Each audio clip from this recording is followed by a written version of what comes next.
Hello, my name is Eric Prosher, and I represent Jesse Brown VA Medical Center. And in fact, we have a special guest from my clinic at Jesse Brown. Her name is Renee Stolarczyk, and she is a nurse practitioner. And we're going to be talking about her role in the Transition and Care Management Clinic at Jesse Brown VA, among other topics today, including Memorial Day as we're approaching that holiday weekend. And I'd like to thank Renee for coming on and sharing your expertise with us. And for you callers at home, this is a 25-minute segment, so please call in with your questions about mental health, because May is Mental Health Awareness Month, and we're fielding all your questions. Anything you wanted to know about mental health, we have the answers. So call in with your questions at 312-738-1060. Hello, Renee. Hello. How's it going? Good. So let me describe your role. So you're a nurse practitioner. You have a doctorate in nursing, and you have specialized in mental health. Correct. Yeah. You had other specialties at one point in your career, and your role in our post-deployment clinic, we call TCM, is to be the front line for veterans seeking mental health services in our clinic that for our post 9/11 population. By the way, it's just not veterans that have deployed, but veterans that are seeking care that have served after 9/11. Correct. Okay? Right. So how does that work? So I'm one of the meet and greeters, if you will. You're a TCM greeter? TCM meet and greeter. A meet and greeter? So a lot of the veterans are just getting discharged from active duty, or they may have been out for a little while and they want to engage in mental health services. We get referrals from all areas of the hospital. Primarily I get them from the social workers who work in the clinic, and also from the medical physicians, and we get walk-ins as well. And I may introduce them or tell them a little bit about mental health services, and if they're interested in learning about them, I try to make it as painless as possible in terms of kind of gathering a little bit of information. Try not to dig too deep if folks don't want to talk about what exactly happened in their military time or their personal time. So just kind of getting an overall flavor of what's going on with the veteran and introducing them to maybe services that we may have, and then kind of working together with them to get a plan of care if they so choose, and kind of getting them into the right direction for care. So, so I'm a new veteran. I've never been to the hospital before. How do we locate you? I might answer that question, right? We can come up to the 10th floor, the Damon Pavilion, and you would check in with our health tech, Rosie. Rosie. Hello, Rosie. We hope you're watching. And then they say they want a medical appointment, and then maybe they want to talk about some other concerns they're having with the sleep or anxiety, or maybe I'll ask you what are the most common concerns that people come to you for on their first visit? I think they're kind of hesitant on the first visit to talk about things, but sometimes they, veterans do open up. But primarily we see maybe anxiety disorders, maybe some depression, sleep issues, and maybe a little bit more severe like PTSD, and then you're getting into the bipolar or other issues like that. So, so we see the gamut. What you would see in the private sector, you can see also in the veteran population. Yes.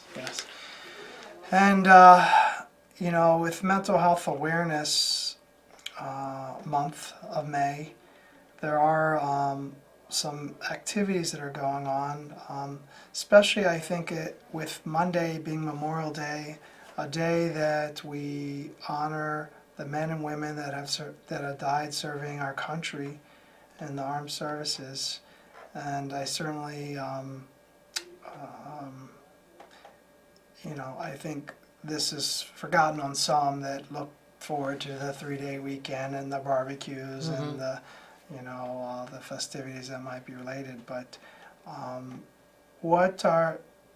so I think the loss is a big issue for many of our veterans. Is this something that you see in your practice? Oh, all the time. I think it primarily, well, not primarily, it is probably more prominent in the veteran population because of, deployments, combat, lots of losses, personal losses, and then going into the military, you're more bound to have other losses as well. So it's kind of compounded. And that can contribute to anxiety, sleep disorders, depression, Yeah. post-traumatic stress disorder. And you noted that some of the vets are kind of reluctant when they first come to see you, and that's not surprising because of the military culture that really prides stoicism and self-reliance, independence, and emotional control, all attributes that might be helpful in an operational war zone, but when they leave the service, sometimes this contributes to an emotional avoidance and a reluctance to get help, all which also are direct factors that contribute to conditions like depression, anxiety, and PTSD. So what is your recommendation for a veteran that is ambivalent about getting help?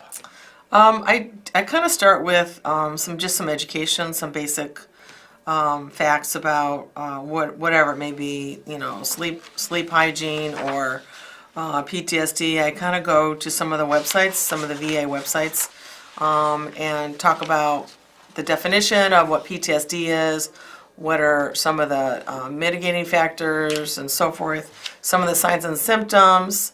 And a lot of people can relate to that. They see it on the website and they may say, oh boy, that is really me. So it's not just me saying, okay, you may have some issues. I'm kind of showing them the data, some of the websites that are research-based, and so forth. And we start the conversation. I heard of a really good VA website called Make the Connection. And this is for care for loved ones of veterans or people that they care about that are struggling but ambivalent about getting help. Make the Connection kind of provides coaching and ways to help engage veterans to get help. Also, I would be remiss not to mention the VA's award-winning crisis line the Veteran Crisis Line, which is 7 days a week, 24 hours a day. You can talk to a live person, and they'll stay on the phone as long as you want, and you don't have to share any information that you don't want to share, but they will also connect you with resources that is most close to your geographical location. And that's the crisis line. And the interesting thing about this crisis line is that it's open for everyone, civilians as well. But they have if you hit one, then it diverts you to a special line just for veterans. And that is 1-800-273-8255 and press 1 for the veterans. All right, so what else is on your mind? So we also wanted to mention that Yes. we're having the Memorial Day Parade, and if anybody wants to join, can meet at the Damon entrance of the Jesse Brown VA On Monday? on Saturday, I believe. Is it Saturday? Saturday, the Memorial Day Day Parade. Meet at Jesse Brown, which is 820 South Damon Avenue. Zip code 60612. The front entrance is on the Damon entrance. What time is everyone meeting there? 8:15. At 8:15 for the parade. Come and join your solidarity, join your support. Thank you for mentioning that. Memorial Day is important. We're also grieving a loss in our clinic. One of our psychiatrists passed away a couple weeks ago, and we want to send out our warm thoughts and concerns to his family and his patients. And I understand that you've stepped up and you have volunteered to cover the medication concerns of the veterans in the clinic. So if you're watching this and weren't aware about that, Renee is someone that you can reach out to ask questions about any concerns that you have. Yeah, if you have, if anyone's listening and they had concerns about, what's going to happen with their care, don't worry, you would definitely be linked to a provider. I'm there. And you can call that number on the screen, 312-569-5900, to talk to Correct. someone in our clinic. And we will help you with that. It sounds like we have a caller. So, hello caller, you're here with Renee Stelarczyk and Eric Prosher, and we're talking about Mental Health Awareness Month of May. What is your question? Hello, Renee and Eric. My name's Glenn. I just was doing a little research and noticed on Wikipedia that it talked about a 2018 theme is a fitness pound for mind for body. And the website mentalhealthamerica.net talked a lot about exercise. I was wondering if you might be able to speak to, how good exercise is for mental health. I would be happy to speak about that. Glenn, thank you. Excellent point. Especially as we talk about reluctant veterans that are concerned about engaging in talk therapy or medication. They should know that there are many mountains, many paths to the mountaintop, and there's many ways to take care of your mental health. And one of them is physical exercise. I'm aware of a handful of studies that show that physical exercise, at least 3 days a week, 40 minutes at a time, but 3 to 5, I would recommend more than less, is just as effective as medication or psychotherapy for moderate depression and anxiety conditions and disorders.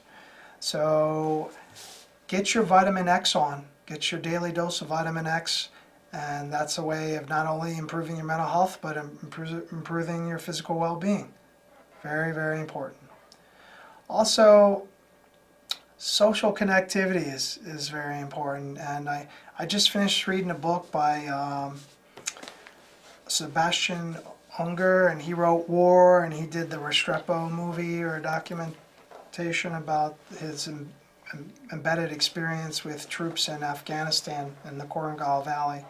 But the tribe, one of the premises of the tribe was that he spends a lot talking about the Native American culture and how in the early colonial times, like, Europeans were leaving Western civilization to join and be with tribes, and they got there all different types of way, but the bottom is they didn't want to leave. Once they, rescue parties would come out and try to get them, and they didn't want to leave that culture because everyone had a part. Everyone played a part.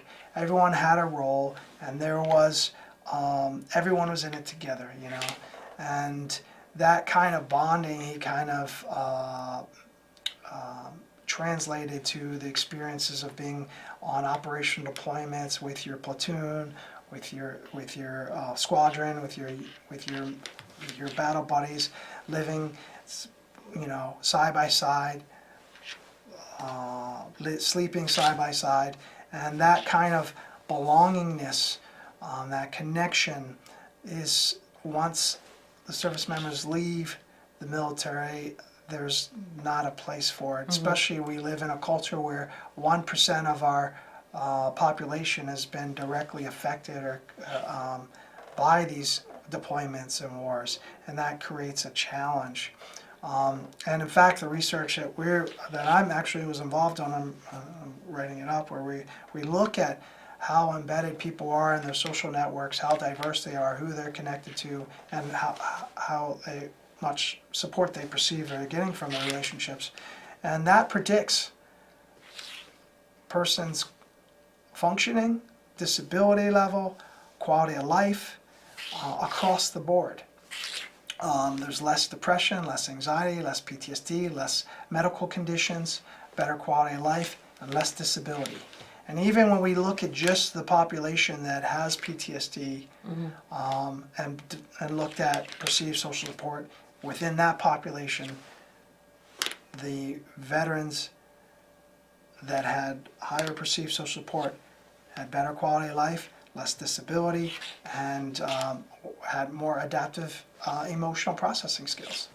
So social connectivity is the very take-home important. message. So that's another way. Get involved. And there's a march tomorrow that there's all different activities, and we're going to share with some of them. But it sounds like we have another caller, and so why don't we take that call? Hello, you're with Renee and Eric, Veterans Issues. Hi, hello. I have a question. If I'm a veteran that never went into the VA and I want to be part of the TCM department to be seen, can I go straight to the TCM department, or do I still have to go through the regular enrollment through admitting, I believe? Well, clarify that? you're in luck because the TCM clinic had changed some rules, so we serve all post 9/11 veterans now, and to make it easier for you, we do have one of our frontline guys is Dan Stalonis. He's a social worker there, and he's right next to Rosie's office, right on the 10th floor of the Damon Pavilion. You get up to the TCM clinic and you say, Dan, I'm here. You walk in, he accepts walk-ins, and he'll hold your hand through the process, get you enrolled, and make the connections that you need to have that happen. How's that sound? Sounds great. Yeah, So- that sounds great. Is there any particular walk-in hours, or is it just really any time? Well, that's a good question. The walk-in hours, I believe, are 8 to 4:30? 8 to 4. At 4:30 we're walking out the door. So try to get there earlier. But our clinic accepts walk-ins from 8 to 4. Of course, if it's an emergency, we have an emergency room and we have people that can deal with anything that's going on 24 hours, 7 days a week. So, yeah, thank you for that call. You're a veteran? Are you aware of any veteran activities going on this weekend for Memorial Day? Yes, actually I do. I'm going to be part of the Ruck March that is tomorrow. I believe you just mentioned that a little bit. I just did, yeah. So Yeah. where does that start? Where does it end? How do people get involved? Oh man, I don't know exactly the starting address. I know it starts in Glencoe, Illinois. Mm-hmm. They have a midpoint, which is a lunch period, which is in Centennial Park, which is in Evanston, Illinois. Okay. And the ending point will be by North Avenue. By the North But they Avenue can Beach. go. Yes. Okay. They can find out more information on the Chicago Veterans website. If they Google Chicago Veterans Ruck March 2018, they'll definitely be able to see there's a lot of information on there, past videos, and they do have a Facebook page as well. So either or, they can get more information on that. Great. I believe the march starts at 8 a.m. in the morning, and it can go up until 2 p.m., 3, 4, depending on when the last marcher goes through. Excellent. But normally around 4 p.m. it dies down. Excellent. Well, you sound really connected, and I thank you for calling into our show. Thank you for having me. Thank you. All right. Bye-bye. So you heard her there. Also, if you want to find out more about what's going on in the veteran community, how you can get connected to other veterans, and veteran supporters, check out our Facebook, www.facebook.com/VA Chicago. And I'm going to show you a little bit of what we got going on. Oh, here it is right there. And if we click on here, what do we got? We got a Veterans Benefit Fair on May 30th, 2018 from 9 to 1. Jesse Brown prescription room on the second floor. So check it out. If you want to find out what's going on, we try to keep these posts up on the Facebook. So also I was talking about Native Americans. There's the 4th annual National Gathering of American Indian Veterans, celebrating all U.S. military. And that's going to be a weekend of healing and learning. And that happens on Thursday, July 19th. I know it's ahead, so mark your calendars. July 19th, 2018, and Sunday, July 22nd. And it's open to the general public. And if you want to find out more about that, look up trickstergallery.com. TRICKSTERGALLERY. All right, and Renee, you've been quiet over there.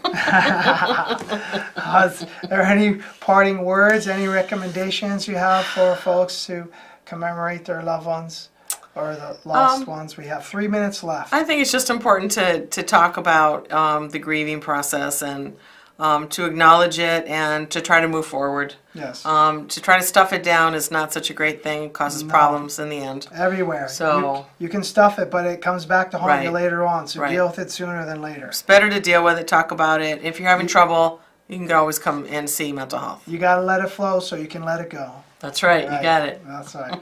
So if you have any questions, now you have access to the crisis line. You have our Facebook. You have our clinic number. Come out and join us. Or I'm sorry, come out and meet us. Come out and get the help. It's there. There's lots of resources. You've earned them, and they're there waiting for you to take advantage of them. So again, my name's Eric. This is Renee Stolarczyk, and we represent Jesse Brown VA, the Transition Care Management Clinic. And I'd like to thank you for watching CAN TV 21. Now, you can learn more about our organization by contacting 312-569-VETS. And come out and see us, 820 South Damon Avenue. Please tune in again. We'll be here on the 4th Thursday of every month, so we'll be back next week. I'm not sure who we're going to have on the next time, but stay tuned for the program that follows us. It's The Fathers Who Care. All right, so they'll be up in 5 minutes. Thank you for your time, and good evening.